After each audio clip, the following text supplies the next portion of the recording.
L'hypothèse sur laquelle nous avons travaillé jusqu'à présent, c'est que les processeurs que l'on a sont des processeurs monocœurs. Il se trouve que cette hypothèse est valide à peu près jusqu'en 2005. À partir de 2005, les processeurs deviennent multicœurs. Si on prend des Core i5, Core i7, maintenant Core i9, ce sont des processeurs qui ont en général à peu près 4 cœurs physiques. Un cœur étant en fait une unité capable de faire des calculs en entier et en virgule flottante. Donc 4 cœurs physiques, même si les catalogues annoncent 8 cœurs virtuels hyper threadés avec un mécanisme particulier, particulièrement rapide pour switcher le contexte d'un thread T1 vers un thread T2 sur un cœur donné. Ces processeurs multicœurs ont un impact énorme sur le fonctionnement et les patterns de la programmation concurrente. Le deuxième élément, c'est également la vitesse des processeurs. Dans les années 90, les processeurs sont connectés directement à la mémoire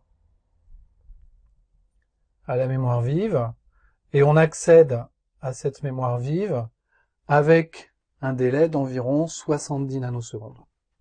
Aujourd'hui, les CPU ne sont plus connectés directement à la mémoire. On va voir comment ils sont connectés. Mais il se trouve que la mémoire, elle, va toujours environ à 70 nanosecondes. Le temps d'accès à la mémoire vive a en fait assez peu évolué, disons ces 30 dernières années. La différence, c'est qu'aujourd'hui les CPU sont capables de traiter les données à environ 1 nanoseconde par donnée. Alors que dans les années 90, la vitesse des CPU était compatible directement avec la vitesse de la mémoire. Donc on a d'un côté un CPU doté de, mettons, 4 cœurs, C1, C2, C3, C4. Chaque cœur a ses propres unités arithmétiques et logiques, il y en a une dizaine, a ses propres unités de calcul en virgule flottante, il y en a quelques-unes. Et puis de l'autre côté, on a la RAM,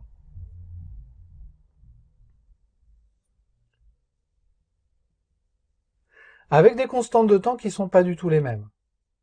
Ici 70 nanosecondes, et ici environ 1 nanoseconde. On a donc un problème d'adaptation entre la vitesse à laquelle on peut sortir les données de la mémoire centrale et la vitesse à laquelle il faut fournir des données au cœur de notre processeur pour qu'il puisse calculer à vitesse maximale. Grosso modo, on a 4 cœurs à 1 nanoseconde par cœur, ça veut dire qu'il faudrait être capable de fournir des données à raison de 4 toutes les nanosecondes, alors que la RAM ne peut en produire qu'une seule tous les 70 nanosecondes. Donc on a à peu près un facteur 300 entre la vitesse de la RAM et la vitesse à laquelle les processeurs, les cœurs des processeurs, peuvent consommer les données.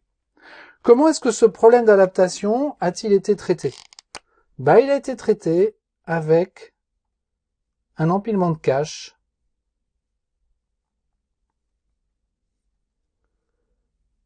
première couche de cache qu'on va appeler L1, deuxième couche de cache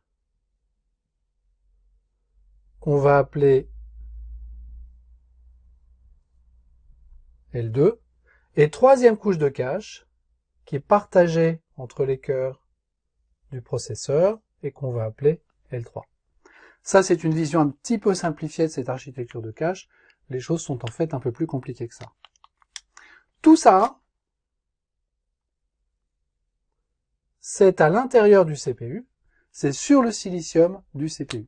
Et c'est connecté via un bus, sur la carte mère des ordinateurs en général, à la RAM avec un temps d'accès de 70 nanosecondes. Au niveau de la quantité de mémoire, le cache L3, il va contenir de l'ordre de 8 mégaoctets. Les caches L2, 256 kg. Et les caches L1, environ 32 kilooctets.